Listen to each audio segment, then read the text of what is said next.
Hello guys, മലയാള മീഡിയയിലെ പുത്തൻ പുതിയൊരു എപ്പിസോഡിലേക്ക് എൻ്റെ എല്ലാ പ്രേക്ഷകർക്കും സ്വാഗതം. അപ്പൊ നമ്മൾ ഇന്ന് വന്നിട്ടുള്ളത് ഒരു വ്യത്യസ്തമായിട്ടുള്ള ഒരു വീഡിയോ ആണ് കേട്ടോ. കിടുക്കാച്ചി വീഡിയോ ആണ്, എല്ലാവരും അവസാനം വരെ കണ്ടോ. വളരെ പ്രകൃതി രമണീയമായിട്ടുള്ള സ്ഥലം, കൂടാതെ അതിമനോഹരമായിട്ടുള്ള ഒരു വണ്ടി, അതും വെറും ഒരു സ്വിഫ്റ്റിന്റെ പൈസക്ക് ഒരു ഫോർച്യൂണർ. എങ്ങനെയുണ്ട്? അത് ഓഫറല്ലേ?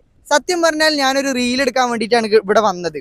പക്ഷെ ഈ വണ്ടി കണ്ടപ്പോ എനിക്ക് വിടാൻ തോന്നിയില്ല. ഫുൾ വീഡിയോ എടുക്കാതെ എനിക്ക് വിടാൻ തോന്നില്ല. കാരണം എന്റെ പ്രേക്ഷകർക്ക് ഈ വണ്ടി ഒന്ന് കാണിക്കാനും കൂടിയാണ് വന്നിട്ടുള്ളത്. കാടും കടലും കുന്നും മലയും താണ്ടി ഏത് സഞ്ചരിക്കാൻ പറ്റാത്ത പാതയിലൂടെയും ചങ്കൂറ്റത്തോടെ സഞ്ചരിക്കാൻ പറ്റുന്ന ഒരു മുതലിയും കൊണ്ട് വന്നിട്ടുള്ളത് 4x4 മാനുവൽ. ഈ വാഹനം കിട്ടാൻ വളരെ പാടാണ്, അതും ഈ പ്രൈസിൽ. ഒരു ഫോർച്യൂണർ റോഡിലൂടെ പോവുകയാണെങ്കിൽ ഏത് സാധാരണക്കാരനും ഒന്ന് നോക്കിപ്പോകും. കാരണം എന്താന്ന് വെച്ചാൽ ഈ വാഹനം ഇഷ്ടപ്പെടാത്തവര് വളരെ ചുരുക്കം പേര് മാത്രമേ ഉള്ളൂ കേട്ടോ.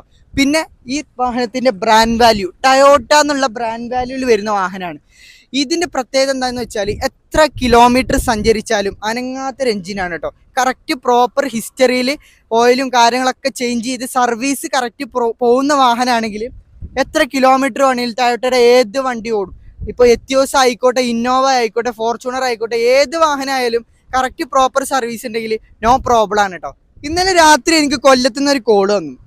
ഒരു സ്വിഫ്റ്റിന്റെ പൈസക്ക് ഒരു ഫോർച്യൂണർ കൊടുക്കാണ്ടെന്ന് പറഞ്ഞിട്ട് വേറെ ഒന്നും ചിന്തിച്ചില്ല, വേഗം ട്രെയിൻ കയറി. സത്യം പറഞ്ഞ ഒരു റീൽ എടുക്കാൻ വേണ്ടി മാത്രമാണ് വന്നത്. ഇപ്പോൾ ഇവിടെ രാവിലെ എത്തി റീൽ എടുക്കാൻ നോക്കുമ്പോൾ വാഹനം വിടാൻ തോന്നുന്നില്ല, അത്രയും ക്വാളിറ്റി ഉള്ള വണ്ടിയാണ്. അതുകൊണ്ട് എന്ത് ചെയ്തു, എന്റെ പ്രേക്ഷകരെ കാണിക്കാൻ ഒരു ഫുൾ വീഡിയോ കൂടി എടുക്കാനാണ് കരുതി. തള്ളിയിട്ട് എനിക്കതിന് ബോറടിച്ചു തുടങ്ങി. നമുക്ക് എന്നാ വാഹനത്തിന്റെ ഡീറ്റെയിലേക്ക് കിടക്കാം. ഈ വാഹനം അതർ സ്റ്റേറ്റ് വാഹനമാണ്, 2011 മോഡലാണ്. ഒരുപാട് പ്രത്യേകത ഉണ്ട്.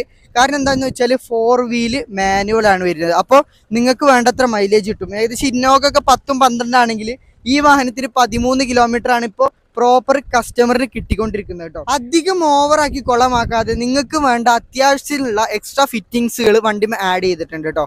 പിന്നെ 2011 മോഡലായതുകൊണ്ട് തന്നെ ആ ഒരു ഷേപ്പിലാണ്, ന്യൂ ഷേപ്പിലേക്ക് കൺവേർട്ടും കാര്യങ്ങളൊന്നും ചെയ്തിട്ടില്ല. അതർ സ്റ്റേറ്റ് വാഹനമാണ്. 4 പുത്തൻ ടയർ. കാരണം എന്താ വെച്ചാൽ ഇതിന്റെ ടയറിന് അത്യാവശ്യം നല്ല കോസ്റ്റ് വന്നിട്ടുണ്ട്. ഇതിന് പുതിയത് ചെയ്യണമെങ്കിൽ ഏകദേശം 60,000 രൂപ കോസ്റ്റ് വന്നിട്ടുണ്ട്. ഗുഡിയറിന്റെ 4 പുത്തൻ ടയർ ചെയ്തിട്ടുണ്ട്. ഞാൻ കാര്യം ആലോചിച്ചിട്ട് നിങ്ങൾ ബേജാറാവേണ്ട, ഓഫ് റോഡ് ടയറാണ് വരുന്നത്. പിന്നെ ഈ സൈഡ് പ്രൊഫൈലിലേക്ക് വരികയാണെങ്കിൽ ഒരു സ്ക്രാച്ചോ ഡെന്റോ നമുക്ക് കാണാൻ സാധിക്കുന്നില്ല. 2011 അപേക്ഷിച്ച് അത്യാവശ്യം നല്ല ക്വാളിറ്റി വാഹനമാണ് കേട്ടോ. അപ്പൊ മുകൾ ഭാഗത്തേക്ക് വരികയാണെങ്കിൽ ഓഫ് റോഡ് പോകുമ്പോൾ അത്യാവശ്യം ലഗേജും കാര്യങ്ങളൊക്കെ നമുക്ക് ക്യാരി ചെയ്യാൻ പറ്റും. പിന്നെ സൈഡ് പ്രൊഫൈലിലേക്ക് വരികയാണെങ്കിൽ ഒരു സ്ക്രാച്ചോ ഡെന്റോ നമുക്ക് കാണാൻ സാധിക്കുന്നില്ല. അലോയ് വീലാണെങ്കിലും നല്ല ക്വാളിറ്റി തന്നെയാണ് മെയിൻറ്റെയിൻ ചെയ്തിട്ടുള്ളത്. അതുമേ സ്ക്രാച്ചും ഡെന്റും ഒന്നും വന്നിട്ടില്ല കേട്ടോ. ഇപ്പം നമ്മൾ പുറകു വശത്തേക്ക് വരികയാണെങ്കിൽ ഡീഫോഗർ, അതുപോലെ തന്നെ റിയർ വൈപ്പർ, സെൻസർ, അഡീഷണലായിട്ട് റിവേഴ്സ് ക്യാമറ ചെയ്തിട്ടുണ്ട് അല്ലേ. ഓക്കെ, പുറകുവശം അത്യാവശ്യം മോശമൊന്നുമില്ല. നമ്മൾ കൺവേർട്ട് ചെയ്താൽ, പുതിയ ഫേസ് ലിഫ്റ്റ് ചെയ്താൽ അത്യാവശ്യം നല്ല ലുക്ക് നമുക്ക് കാണാൻ സാധിക്കും. കൺവേർട്ട് ചെയ്യാൻ ഉദ്ദേശിക്കുന്നവർക്ക് പറ്റിയ വാഹനമാണ്. കാരണം എന്താണെന്ന് വെച്ചാൽ മേജർ ആക്സിഡന്റോ ടോട്ടൽ ലോസോ ഒന്നും വന്നിട്ടില്ല, ബോഡി ബെൻഡോ കാര്യങ്ങളൊന്നുമില്ല. അപ്പം നിങ്ങൾക്ക് സുഖമായിട്ട് ഈ വാഹനം ടൈപ്പ് 4ലേക്ക് കൺവേർട്ടും ചെയ്യാം. പിന്നെ വേണമെങ്കിൽ TRD കിറ്റും ചെയ്താലൊക്കെ വണ്ടി മാരക ലുക്കായിരിക്കും കേട്ടോ. പെർഫോമൻസിന്റെ കാര്യത്തിൽ ഒരു കുറവും വരുത്തിയിട്ടില്ല. 4 വീൽ അങ്ങ് ഇട്ട് ഓടിച്ചാണ്ടല്ലോ, ഏത് കുന്നും മലയും നിങ്ങൾക്ക് സുഖമായിട്ട് ഒരു പുഷ്പം പോലെ നിങ്ങൾക്ക് കയറി പോകാന്ന് പറയില്ലേ. അപ്പോൾ ഈ പ്രൊഫൈലിലേക്ക് വരികയാണെങ്കിലും ഇവിടെ ഡെന്റോ ക്രാക്കോ ഒന്നും നമുക്ക് കാണാൻ സാധിക്കുന്നില്ല. അത്യാവശ്യം നല്ല ക്വാളിറ്റി തന്നെയാണ് മെയിൻറ്റെയിൻ ചെയ്തിട്ടുള്ളത്. ഇത് എഞ്ചിൻ്റെ ഒക്കെ വർക്കിംഗ് നമുക്ക് കേൾക്കുന്നതന്നെയല്ല. സാധാരണ ഡീസൽ വണ്ടിയുടെ എഞ്ചിൻ വർക്കിംഗ് നല്ല സൗണ്ട് ഉണ്ടാവും. ഇതിന് എഞ്ചിൻ വർക്ക് ഭയങ്കര നല്ല നോയിസ് ക്യാൻസലേഷൻ ഒക്കെ ഉള്ള എഞ്ചിനാണ് കേട്ടോ. ഡിക്കി സ്പേസിലേക്ക് വന്നാൽ ഒരുപാട് സീറ്റും കാര്യങ്ങളും അതുപോലെ തന്നെ ലെഗ് സ്പേസ് ഒക്കെ ഉണ്ടായതുകൊണ്ട് തന്നെ ഒരുപാട് ലഗേജും കാര്യങ്ങളൊന്നും നമുക്ക് ഡിക്കിയിൽ ക്യാരി ചെയ്യാൻ പറ്റില്ല. എന്നാൽ കൂടി നിങ്ങൾക്ക് വേണ്ട അത്യാവശ്യ സാധനങ്ങളൊക്കെ നമുക്ക് ഡിക്കിയിൽ ക്യാരി ചെയ്യാം. ഇപ്പോൾ നിർബന്ധമാണെങ്കിൽ വേണമെങ്കിൽ സീറ്റ് അങ്ങോട്ട് മടക്കി ഫോൾഡ് ചെയ്യാനുള്ള ഓപ്ഷൻസും ഈ വാഹനത്തിൽ. ഡിക്കിന്റെ സൈഡിലേക്ക് വരികയാണെങ്കിൽ എന്തെങ്കിലും ആക്സിഡന്റോ റീപ്ലേസ് എന്തെങ്കിലും ഉണ്ടെങ്കിൽ നമുക്ക് ഇവിടെ നോക്കിയാലും അറിയാം. അത് കറക്റ്റ് കമ്പനി പഞ്ചിങ് ഉണ്ടോ അതേപോലെ തന്നെ നിലനിർത്തിയിട്ടുണ്ട്. എല്ലാ ഭാഗങ്ങളും നിങ്ങൾക്ക് സൂക്ഷിച്ച് നോക്കിയാൽ ഒരു റീപ്ലേസ് കാര്യങ്ങളൊന്നും കാണാൻ സാധിക്കും. ഗ്ലാസ് ആണെങ്കിലും റീപ്ലേസ് കാര്യങ്ങളൊന്നും സംഭവിച്ചിട്ടില്ല. ഇനി നമുക്ക് ഇതിന്റെ മെയിൻ ആയിട്ടുള്ള ഇന്റീരിയർ ഭാഗത്തേക്ക് ഒന്ന് കിടക്കാം കേട്ടോ. ഡോറിനെ തുറക്കുമ്പോൾ നമുക്കിവിടെ ഒരു ചെറിയ വിൻഡോ കർട്ടനുകൾ കാര്യങ്ങളൊക്കെ അഡീഷണൽ ചെയ്തിട്ടുണ്ട്. നമ്മൾ ഇങ്ങനെ സീറ്റിലേക്ക് ഇരുന്ന് കഴിഞ്ഞാൽ ആദ്യം നമ്മുടെ കണ്ണ് പോകുന്നത് മീറ്റർ കൺസോളിലേക്കാണ്. 2,27,000 കിലോമീറ്റർ വാഹനം സഞ്ചരിച്ചിട്ടുണ്ട്. അത് പ്രോപ്പർ ഹിസ്റ്ററി. ഇപ്പോൾ ടച്ച് സ്ക്രീൻ ആണെങ്കിൽ പൈനിയറിന്റെ സെറ്റാണ് ചെയ്തത്, ലോക്കൽ ബ്രാൻഡ് ഒന്നും അല്ല. പിന്നെ റിവേഴ്സ് ക്യാമറ ഇവിടെയാണ് വരുന്നത്. പിന്നെ നമുക്ക് ജസ്റ്റ് കണ്ണാടി കാര്യങ്ങളൊക്കെ ഇവിടെ നമുക്ക് ക്യാരി ചെയ്യാൻ സാധിക്കും. പിന്നെ സീറ്റ് ഭാഗത്തേക്ക് വരികയാണെങ്കിലൊക്കെ സീറ്റ് കവറൊന്നും അത്യാവശ്യം തരക്കേടില്ലാത്ത രീതിയിൽ തന്നെയാണ് മെയിൻറ്റെയിൻ ചെയ്തിട്ടുള്ളത്. ചെറിയ ചെറിയ സ്ക്രാച്ചും കാര്യങ്ങളൊക്കെ സീറ്റും നമുക്ക് കാണാൻ സാധിക്കും. ബാക്കി പക്ഷേ ഡാഷ്ബോർഡൊക്കെ നല്ല നീറ്റാണ് കേട്ടോ. പിന്നെ എയർ ബാഗ് ഡുവൽ വരുന്നുണ്ട്. പിന്നെ സ്റ്റിയറിംഗ് കൺട്രോൾ, അതുപോലെ തന്നെ 4 door power window, mirror adjustment കാര്യങ്ങളൊക്കെ വരുന്നുണ്ട്. അതിലൊന്നും ഒരു കുറവും കാര്യങ്ങളും വരുത്തിയിട്ടില്ല.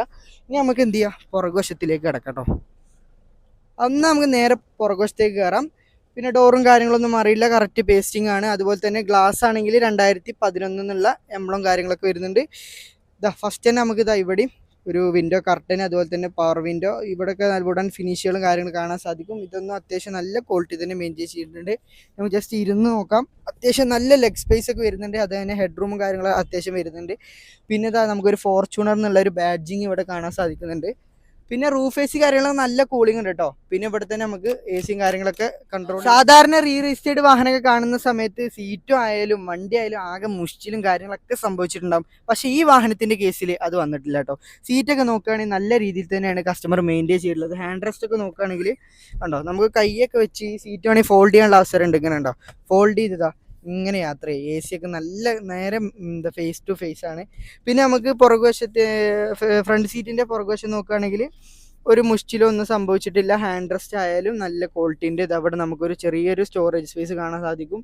പിന്നെ ചായ കുടിക്കേണ്ടവർക്ക് ഒരു ഗ്ലാസും കാര്യങ്ങളൊക്കെ ഉണ്ട് കേട്ടോ. അവിടെ നല്ല സുഖമായിട്ട് ലക്ഷറി ആയിട്ട് യാത്ര ചെയ്യേണ്ടവർക്ക് അതുകൊണ്ട്.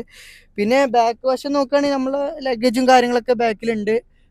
ഷൂട്ടിൻ്റെ ബാഗും കാര്യങ്ങളൊക്കെ അവിടെ നമുക്ക് സുഖമായിട്ട് വെക്കാൻ സാധിച്ചിട്ടുണ്ട്. പിന്നെ അത് അവിടെ തന്നെ നമുക്ക് എ സി വെൻറ്റുകൾ, അതുപോലെ തന്നെ ലൈറ്റ് കാര്യങ്ങളൊക്കെ കാണാൻ സാധിക്കുന്നുണ്ട്. അത്യാവശ്യം നല്ലൊരു ക്വാളിറ്റി ഇൻറ്റീരിയർ തന്നെയാണ് ഈ വാഹനത്തിൻ്റെ ഇൻറ്റീരിയറിലേക്ക് കടന്നപ്പോൾ മനസ്സിലായത്. പിന്നെ ഏത് വാഹനങ്ങൾ എടുക്കുകയാണെങ്കിലും നിങ്ങൾ ടൊയോട്ടൻ്റെ ഷോറൂം, ഓതറൈസ്ഡ് ഷോറൂമിൽ കൊണ്ടുപോയി ചെക്ക് ചെയ്ത് മാത്രം ഉറപ്പ് വരുത്തിയിട്ട് എടുക്കുക. അതിലുള്ള ഫെസിലിറ്റി കാര്യങ്ങളൊക്കെ നമുക്ക് ചെയ്തു തരും ചെയ്യും. നമുക്ക് എൻജിൻ റൂമിലേക്ക് കടക്കാം. എൻജിൻ റൂമിലേക്ക് വരുമ്പോൾ നമ്മൾ ആദ്യം നോക്കേണ്ടത് ഇതിൻ്റെ ബോണറ്റാണ്. കറക്റ്റ് കമ്പനി പേസ്റ്റിങ് കാര്യങ്ങളൊക്കെ വരുന്നുണ്ട്. പിന്നെ ആപ്രോൺ വർക്ക് കാര്യങ്ങൾ എന്തെങ്കിലും എടുത്തിട്ടുണ്ടോ എന്ന് നോക്കുകയാണെങ്കിൽ ഒരു അപാകതയോ കാര്യങ്ങളോ ഒന്നും കാണാൻ സാധിക്കില്ല. കറക്റ്റ് ഇവിടെയും കമ്പനി പേസ്റ്റ് തന്നെയാണ് വരുന്നത്. കസ്റ്റമർ പറഞ്ഞത് ഇതിൻ്റെ ഒരു നെട്ടോ ബോൾട്ടോ പോലും മാറിയിട്ടില്ല എന്നാണ്. കറക്റ്റ് അന്ന് കമ്പനി വരുന്ന അതേ രീതിയിൽ തന്നെ മെയിൻറ്റെയിൻ ചെയ്തിട്ടുണ്ട്. സർവീസൊക്കെ പക്കാ കമ്പനിയിൽ നിന്ന് മാത്രമേ ചെയ്തിട്ടുള്ളൂ. വിശ്വാസത്തിൽ നമ്മളെ കസ്റ്റമേഴ്സിനെ വാഹനം കൈമാറട്ടോ. ബ്രോ, വണ്ടി ഒന്ന് ജസ്റ്റ് സ്റ്റാർട്ട് ചെയ്യുമോ? സ്റ്റാർട്ട് ചെയ്യുമ്പോൾ നമുക്ക് ഇതിൻ്റെ സൗണ്ടും കാര്യങ്ങളും ജസ്റ്റ് ടക്കിന്ന് സ്റ്റാർട്ടായി. ഒരു ലാഗോ കാര്യങ്ങളൊന്നും സംഭവിച്ചില്ല കേട്ടോ. വളരെ നോയ്സ് ഫ്രീ ആയിട്ടുള്ള സൗണ്ടാണ്. അപ്പം നമുക്ക് ഇവനൊന്ന് ഓടിച്ച് നോക്കാം. ഓഫ് റോഡിൻ്റെ ഗിയറും കാര്യങ്ങളൊക്കെ ഇവിടെ കാണാൻ സാധിക്കുന്നത്. സാധാരണ സ്ഥലത്ത് സുഖമായിട്ട് കയറിപ്പോയി ഇത് ഇടേണ്ട ഒരു ആവശ്യമല്ല. അത്യാവശ്യം നല്ല ടഫായിട്ടുള്ള സ്ഥലങ്ങളിൽ മാത്രം ഇത് ഉപയോഗിച്ചാൽ മതി. നമുക്ക് നേരെ ഡ്രൈവ് പോയി നോക്കാം കേട്ടോ. കണ്ടോ, നമുക്ക് ഇവിടെ നിന്ന് എടുത്ത് ചെറിയൊരു കുന്നും കാര്യങ്ങളൊക്കെ കാണുന്നുണ്ട്. നമുക്ക് അതിലൂടെ തന്നെ വേണമെങ്കിൽ കയറ്റാം. കണ്ടോ,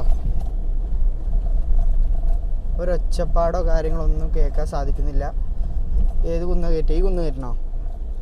നമുക്കിതാ ഈ കുന്ന് പറഞ്ഞ പോലെ കയറ്റാം. ഓക്കെ, ഇതാ നല്ലൊരു കുന്ന് തന്നെയാണ്.